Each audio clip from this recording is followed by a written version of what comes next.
اللہ جب چاہے کسی حکم کو ختم کر دے، اللہ کی مرضی ہے، جب چاہے کسی حکم کو نافذ کر دے، اللہ کی مرضی ہے، اللہ کو کوئی۔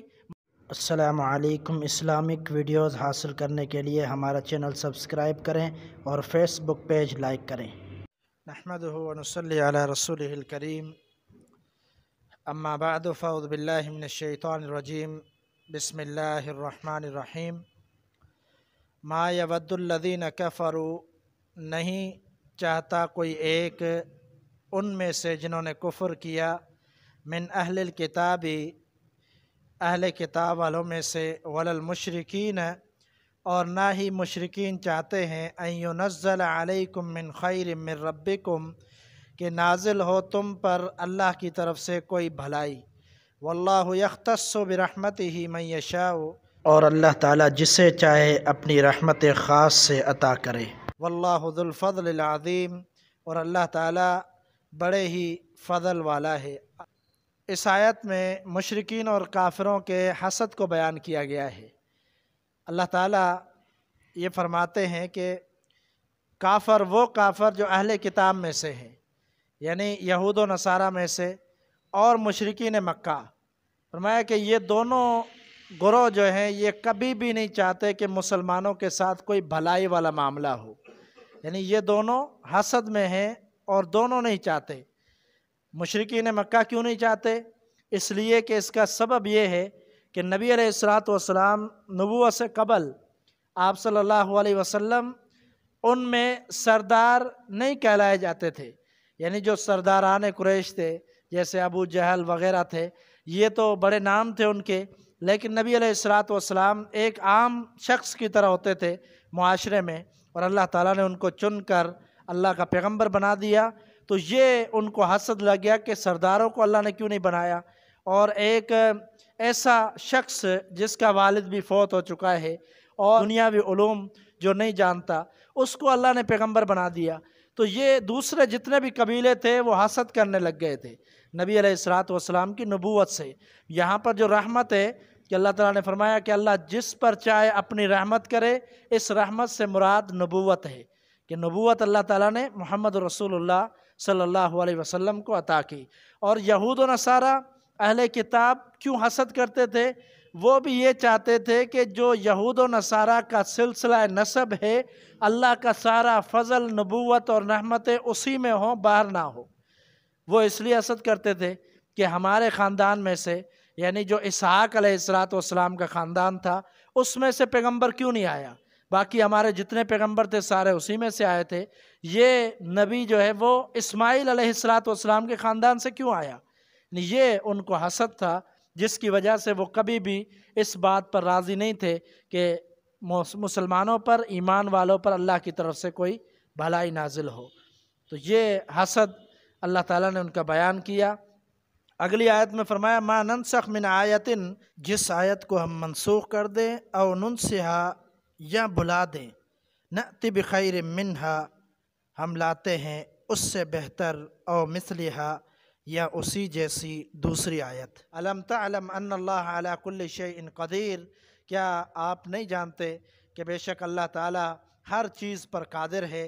الم تعلم ان اللہ لہ ملک السماوات والارض، کیا آپ نہیں جانتے کہ اللہ تعالیٰ وہ ذات ہے جس کے لیے آسمانوں اور زمینوں کی بادشاہت ہے۔ وما لکم من دون اللہ من ولی ولا نصیر، اور نہیں ہے تمہارے لیے اس رب کے علاوہ کوئی دوست اور نہ ہی کوئی مددگار۔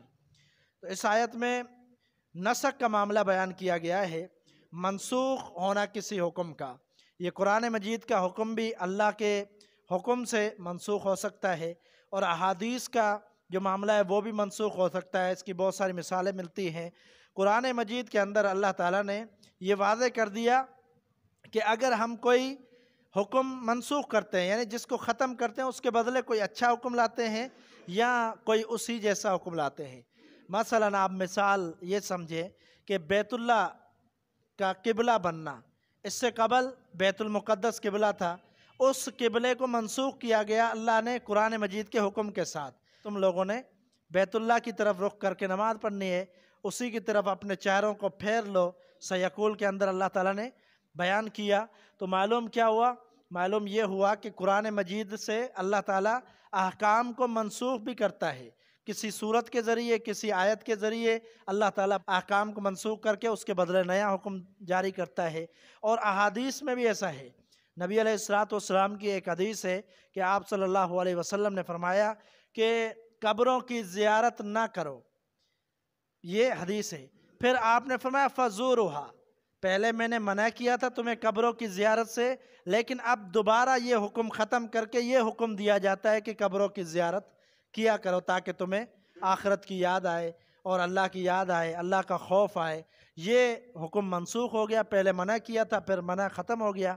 تو اس طرح کے بہت سارے احکام ملیں گے۔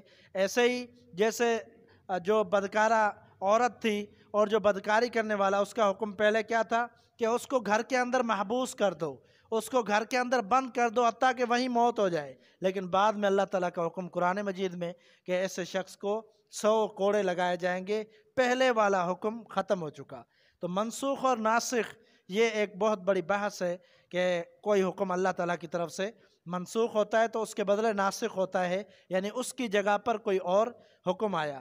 اگر دنیا کے اندر ہم دیکھیں بہت ساری ہمیں مثالیں ملتی ہے، مثلا انسان ہے، انسان کے بارے میں اللہ تعالیٰ نے فرمایا پہلے نطفہ ہوتا ہے، یہ نطفہ جب نطفے والا جو معاملہ ہے وہ ختم ہوتا ہے تو وہ ایک لوتھڑا بن جاتا ہے، پھر گوشت کا ٹکڑا بن جاتا ہے، پھر ہڈیاں بن جاتی ہیں، پھر اس طرح اس پر جو ہے اللہ تعالیٰ پوری صورت بنا دیتا ہے۔ پھر انسان کا جنین ہونا ہوتا ہے، پیٹ میں، ماں کے پیٹ میں بچہ، پھر باہر آتا ہے، وہ بچپن میں ہوتا ہے، پھر جوانی میں چلا جاتا ہے، پھر بڑھاپے میں چلا جاتا ہے، اس طرح پھر آخرت میں۔ یہ سارے جو پیچھے ہیں یہ سارے منسوخ ہو رہے ہیں۔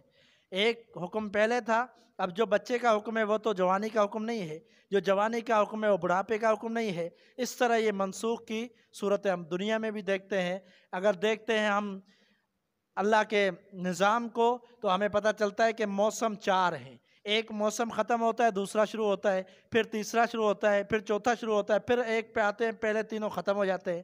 تو یہ ناسخ منسوخ کی بحث ہے، اور قرآن مجید اور احادیث کے اندر اس کا تذکرہ ملتا ہے، بہت سارے اس کی مثالیں ملتی ہے۔ تو اللہ تعالیٰ نے واضح کر دیا اور واقع فرما دیا، الم تعلم ان اللہ علی کل شیء قدیر، کیا آپ نہیں جانتے کہ اللہ تعالیٰ ہر چیز پر قادر ہے؟